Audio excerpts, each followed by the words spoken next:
Hola hermanos, muy buena tarde, muy buenas noches, espero que estén muy bien. Entonces el día de hoy vamos a hacer un devocional al respecto del libro de Lamentaciones. Realmente el libro de Lamentaciones es un libro dentro del Antiguo Testamento muy poco explorado por muchos. Es un libro el cual muchos no le han dado, no quiero decir la importancia, sino que muchos no lo han visto con algunos eh, ojos o no lo han volteado a ver mucho porque consideran que hay libros, ¿no? De los cuales hay grandes cantidades de estudios, como podemos hablar de los demás profetas, bueno, a excepción del libro de Lamentaciones, del libro del Éxodo, del Génesis, de la Torá, aún de los Salmos, de los Proverbios, pero el libro de Lamentaciones es un libro tal vez un poquito explorado, no es un libro el cual se generan o muchos han centrado su atención en ello, han fijado su mirada en este libro. Sin embargo, yo no quería caer en ese error, ¿verdad? Yo quería darle su importancia al texto como lo que es palabra de Dios y realmente este libro tiene tiene muy fuertes repercusiones. El libro tiene muy fuertes llamados a la obediencia a Dios. El libro de Lamentaciones nos habla al respecto de cómo es el lamento de un pueblo, es lo que relaciona. El autor muchas veces, bueno, la tradición se le atribuye al profeta llamado Llorón, al profeta Jeremías, se la llegan a atribuir debido a que también fue uno de los profetas que más poemas escribió, pero además de ello, pues también porque tienen grandes similitudes con su vida, ¿no? Por ahí del proverbio, Lamentaciones 4 habla de que vivió en un pozo, entonces pareciera, ¿no? Que eso lo vimos en Jeremías 37, que cuando a Jeremías lo aventaron en un pozo. Entonces, tal pareciera que el autor de este libro efectivamente es Jeremías, ¿no? Y para nosotros, pues vamos a tomar al autor con gran probabilidad a Jeremías. Y bueno, el tema de este libro es el sufrimiento como castigo del pecado. Ese es el tema que desarrolla todo el libro de Lamentaciones. El sufrimiento como castigo del pecado.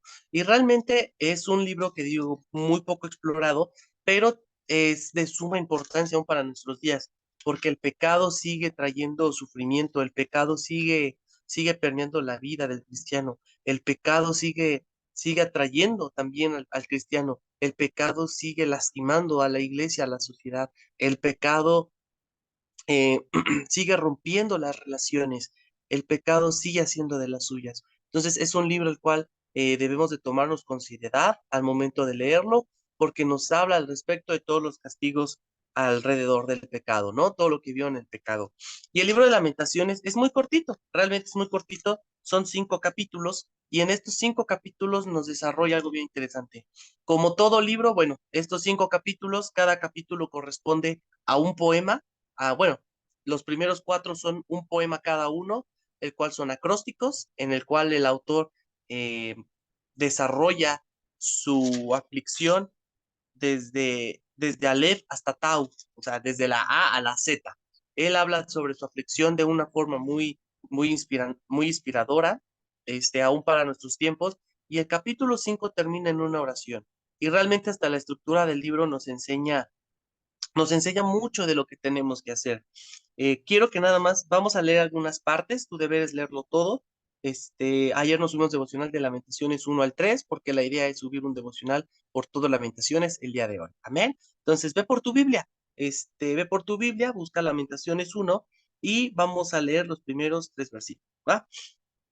¿Cómo ha quedado sola la ciudad populosa?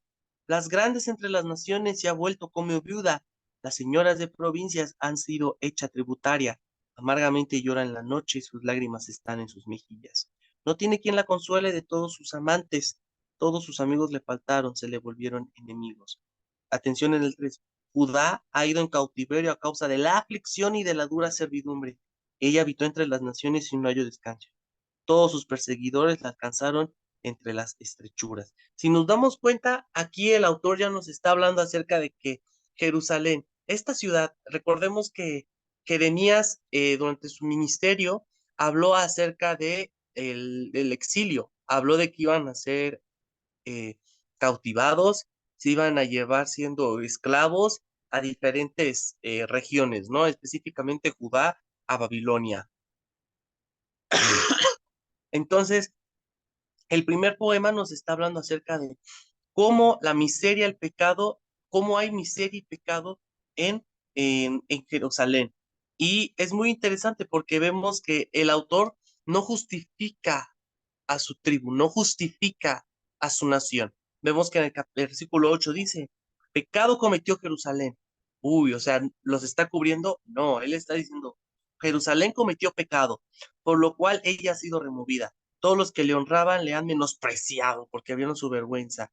Y ella suspira y se vuelve atrás. Si algo aquí nos enseña, hermanos, es la gran relación que hay entre la palabra pecado y también sufrimiento, porque realmente en los primeros capítulos, en el capítulo 1 y 2, vamos a ver todo el sufrimiento de la nación.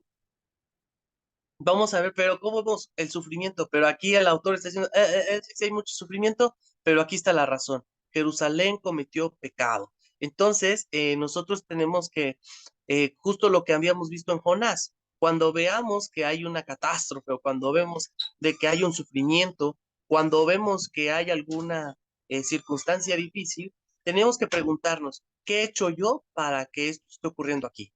¿Qué he hecho yo para ver que esto está sucediendo acá? ¿Ok? Y lo mismo está haciendo el profeta Jeremías. ¿Qué está haciendo el profeta Jeremías? Está diciendo, sí, sí, sí, estamos sufriendo como nación, la nación está sufriendo, pero nosotros lo hemos ganado. ¿Por qué? Porque hemos pecado, pecado cometió Jerusalén, por lo cual ha sido removida. Entonces, si vemos algo, hermanos, cuando estés tentado, hermano, cuando suframos una tentación en el pecado, quiero que tengas bien relacionado el siguiente tema, que es que el pecado trae sufrimiento, sufrimiento. Tal vez al momento nos dé adrenalina, tal vez al momento nos sintamos bien, tal vez al momento sintamos placer, porque también el pecado es eso, es adictivo, pero a la par de unos años trae sufrimiento. El Señor nos perdona, pero así también como nos perdona, nos permite pasar por las consecuencias de nuestros pecados. Por ejemplo, hay muchas personas que viven en el mundo del alcohol y aún hermanos que han salido del mundo del alcohol, a la par de años vienen padeciendo de sus órganos, de los riñones, del hígado, no se diga. ¿Por qué? Porque Dios permite que padezcamos las consecuencias de nuestros actos. Entonces, hermano, y eso, a raíz de que soy de qué surgió, de pecado, de sufrimiento. Entonces, amado hermano, punto número uno, cuando suframos, tenemos que analizar al respecto de nuestra vida y decir, ¿hubo pecado en mi vida para que esto me genere sufrimiento? ¿Qué genera este sufrimiento? Entonces, primera relación lógica, el pecado trae sufrimiento. Y aquí es algo bien interesante, porque el autor de Lamentaciones no está diciendo o no está diciendo, ay, ¿qué ocurrió? ¿Por qué nos sobrevino esto? Las naciones se volvieron fuertes. No, él entiende que el lamento que están viviendo es debido a su desobediencia. Capítulo 15, cuando les digo que el Señor también nos disciplina, porque Dios al hijo, a la persona que toma por hijo, lo disciplina. Entonces, versículo 15, el Señor ha hollado a todos mis hombres fuertes en medio de mí. Llamó contra mi compañía para quebrantar a mis jóvenes. Como lagar ha hollado el Señor a la Virgen, hija de Judá. Si nos damos cuenta, el autor está diciendo que todo esto lo que le sobrevino no es una acción mágica, sino que fue el propio Señor el que ha actuado en ello. ¿Para qué? Con un motivo muy específico, restaurarlos. Y yo creo que la palabra que va muy bien con Lamentaciones es la restauración o la renovación. Entonces, Lamentaciones desarrolla muy bien este tema. Fíjate, fíjate versículo 1:20. Mira, oh Jehová, estoy atribulada, mis entrañas hierven, mi corazón se trastorna dentro de mí, porque me rebelé en gran manera. Por fuera hizo estragos la espada, por dentro señoreó la muerte. Si algo nos deja ahí es que el autor, eh, al después de mencionar sobre todas sus tribulaciones, sobre todo lo que están viviendo como nación, él está hablando acerca de todo lo que están viviendo Y todavía se puede ver, por ejemplo, mi corazón se trastorna dentro de mí porque me rebelé en gran manera. Es decir, el autor al menos está arrepentido. Entonces, lo que trae el pecado trae sufrimiento. El sufrimiento debe traer pena y la pena trae arrepentimiento. Entonces, hermanos, un paso fundamental en la renovación espiritual es el arrepentimiento. ¿Qué es arrepentimiento? Es cuando ofendemos a alguien. Aquí es ofender a Dios y que me duela. Ofender a Dios y que me duela. ¿A qué punto me debe doler ofender a Dios? Al punto de dejar mi mal camino. Si no hay eso en mi vida, entonces no hay arrepentimiento. Si no hay ese sentir, esa convicción de he lastimado a mi hermano, pero sobre todo he lastimado a Dios y yo no quiero lastimar a Dios, yo no quiero ofender a Dios y yo no reconvengo mi camino, eso no es arrepentimiento. El arrepentimiento debe causar dolor por lo que hemos hecho por nuestro Señor. Quiero que pienses, hermano, que el perdón de pecados no costó 3 monedas de plata, costó la sangre de nuestro Señor. Y si nos hacemos llamar amadores del Señor, si amamos al Señor Jesús, debemos de amar lo que Él hizo por nosotros. Debemos de reconsiderar lo que Él ha hecho por nosotros. Y debemos de tomar en cuenta el gran sufrimiento que Él pasó por nosotros en la cruz, porque era lo que era lo que nosotros merecíamos. Y bueno, en el capítulo 2 vemos más al respecto hemos visto al respecto más lamentos alrededor de lo que está ocurriendo. Es la ira de Dios en contra de su pueblo. Fíjate, versículos 5, 6, 7. El Señor llegó a ser como enemigo. Fíjate, Él está consciente de que lo que ellos hicieron fue malo y todo lo que les está sobreviniendo es por el Señor. Babilonia y Asiria solamente fueron instrumentos del Señor. Solamente fueron instrumentos del Señor. No fue algo que se levantaron y ya, no, sino que fueron utilizados con el Señor con un propósito. Así, hermanos, nuestros sufrimientos tienen un propósito. A veces nuestro sufrimiento es para doblegar esto, nuestra dura cerviz.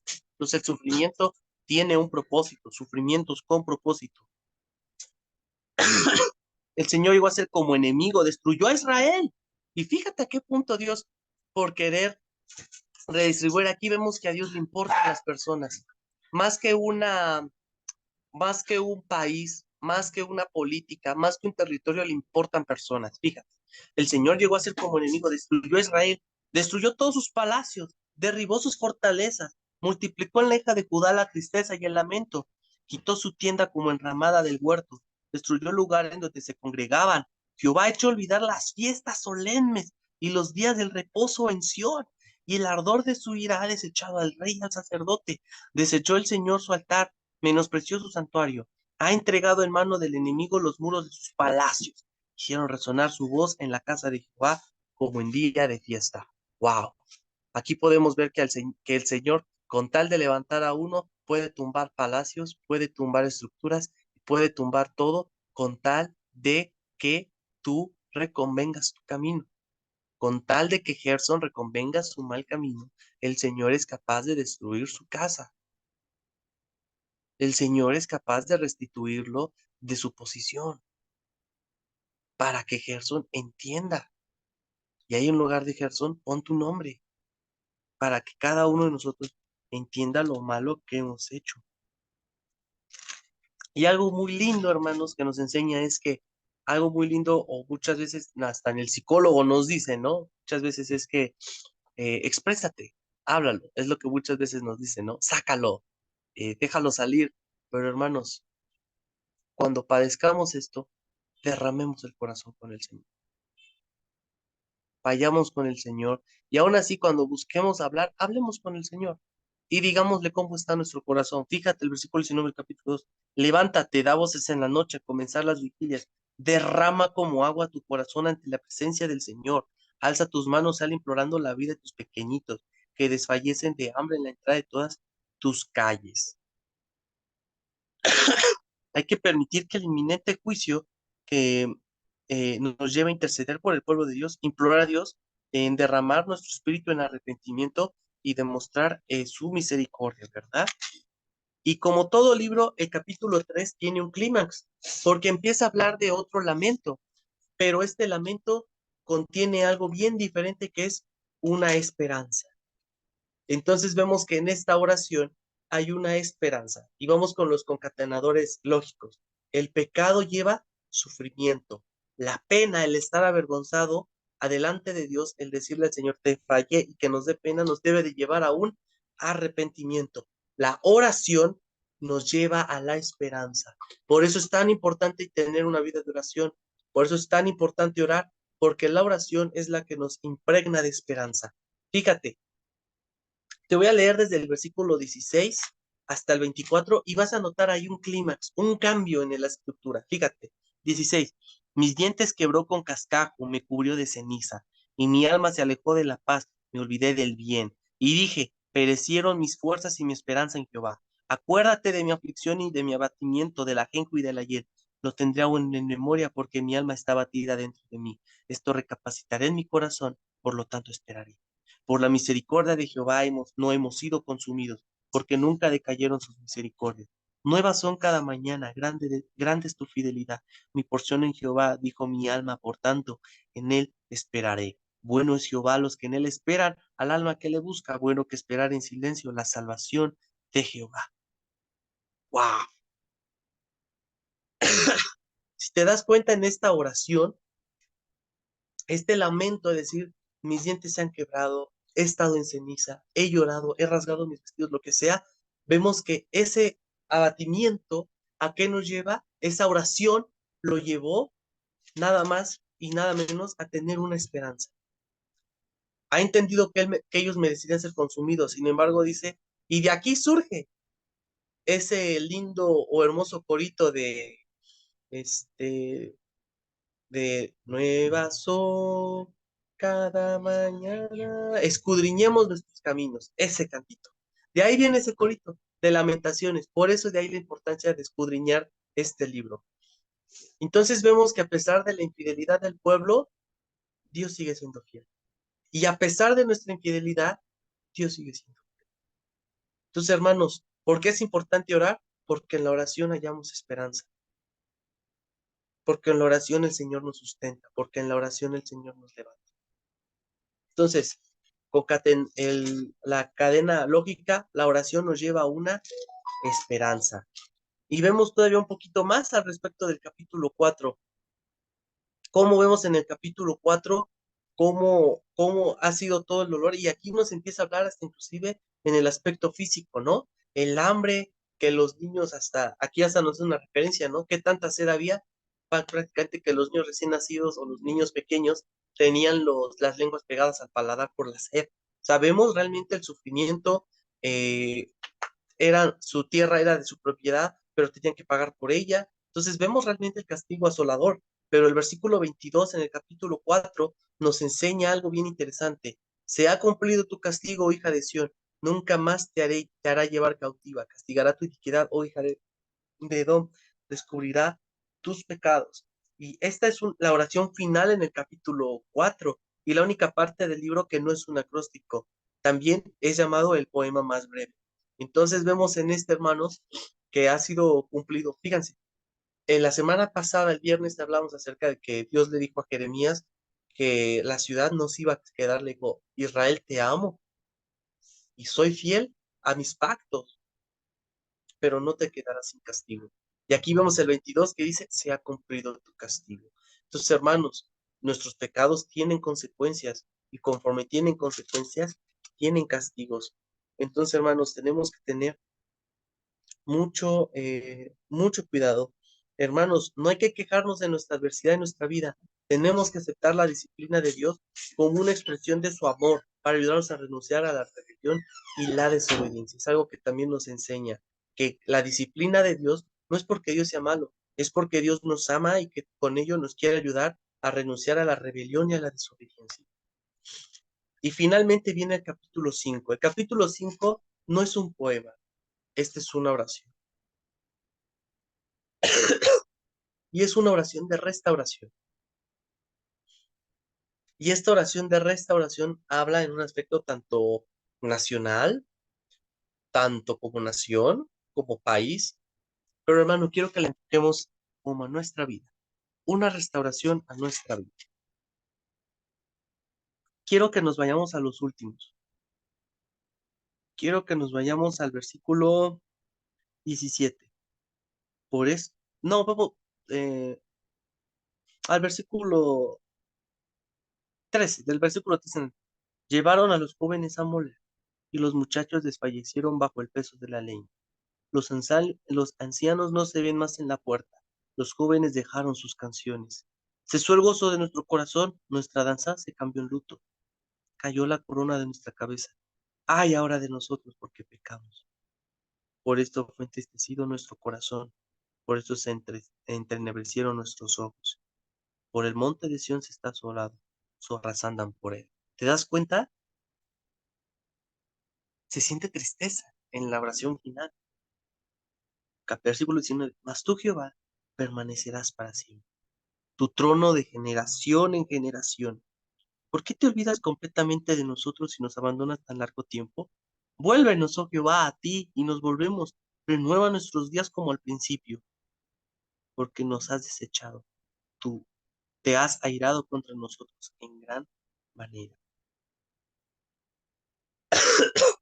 Vemos que el pueblo, o al menos este personaje, el autor, está avergonzado, está dolorido por lo que pasa en su nación. Pero vemos aquí algo bien importante. Él, a pesar de todo lo que está rodeado, él sigue teniendo fe en Dios. Le dice, mas tú, Jehová, permanecerás para siempre. Es decir, siempre te quedarás, siempre estarás con nosotros. Y es algo sumamente hermoso, porque eso demuestra fe. Y siempre la fe va a conllevar a restaurar. Entonces, hermano, el camino de la renovación que nos marca Lamentaciones es el siguiente. El pecado, perdón, el pecado nos lleva al sufrimiento, la pena al arrepentimiento, la oración a la esperanza y la fe a la restauración. ¿Qué se necesita uno para ser restaurado? Salir del pecado. ¿Cómo sabemos que dejamos de pecar? Porque hemos sido restaurados. El proceso es pecado, conlleva sufrimiento, sufrimiento, en el sufrimiento tenemos que mostrar pena y en la pena debe mostrarse como arrepentimiento. El arrepentimiento debemos decírselo a nuestro Dios, debemos desahogarnos con nuestro Dios, nuestro arrepentimiento en oración, para que esa oración se vea manifestada en una esperanza. Con la esperanza vamos a tener fe y con la fe vamos a proceder a la restauración, porque no nos has desechado, te has airado contra nosotros en gran manera. Es un clamor desesperado. La fe del autor, aunque fuera fuerte, muy a menudo se debilitaba, pero desde el fondo de esta oración se elevan las palabras, vuélvenos, oh Jehová.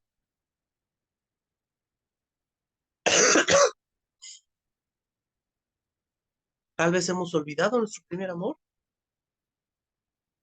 tal vez somos personas salvas, pero que hemos pecado deliberadamente y necesitamos dejar ese proceso y debemos de empezar la restauración. Pues, hermano, si hay un pecado en nuestras vidas, es necesaria la restauración o la renovación, una restauración espiritual. Recuerda muy bien, el pecado trae sufrimiento, la pena arrepentimiento, la oración esperanza y la fe restauración. No esperes atarte todo el proceso y decir, me voy hasta la fe para restaurar. No, hermano, el pecado debe ser sufrido y por el sufrimiento debemos sentir pena. De la pena debemos de arrepentirnos. ¿Y cómo nos arrepentimos? Debemos expresárselo en una oración a nuestro Señor.